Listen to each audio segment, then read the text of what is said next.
চট্টগ্রাম ৪৩ নং আমিন শিল্পাঞ্চল ওয়ার্ডে মহান আন্তর্জাতিক মাতৃভাষা দিবস উপলক্ষে আমিন জুট মিলস লিমিটেড এর প্রাঙ্গণে শহীদ মিনারে চট্টগ্রাম মহানগর যুবদলের সাবেক বিজ্ঞান ও প্রযুক্তি বিষয়ক সম্পাদক আসাদুজ্জামান রুবেলের নেতৃত্বে বিশাল র্যালি নিয়ে ফুল দিয়ে শ্রদ্ধা নিবেদন করেন।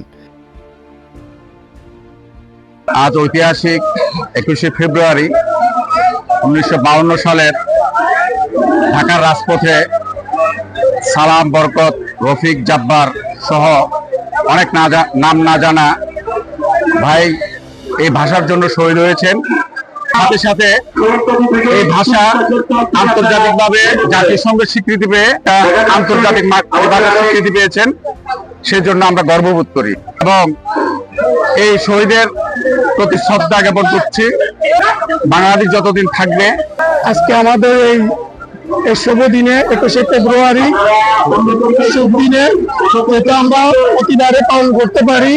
এই যুব দলের পক্ষ থেকে, আমাদের নেতা রুবেল ভাইয়ের পক্ষ থেকে এই আশা রেখে আমি বক্তব্য সংযুক্ত রাখলাম। ফেব্রুয়ারি শহীদদের স্মরণে চট্টগ্রাম মহানগর যুব দলের বিজ্ঞান ও প্রযুক্তি বিষয়ক সম্পাদক আসাদুজ্জামান রুবেল ভাইয়ের পক্ষ থেকে আমরা সবাই পুষ্পস্তরে ফুল দিতে আসছি। এই শহীদ স্মরণে সবাইকে আন্তরিকভাবে ধন্যবাদ।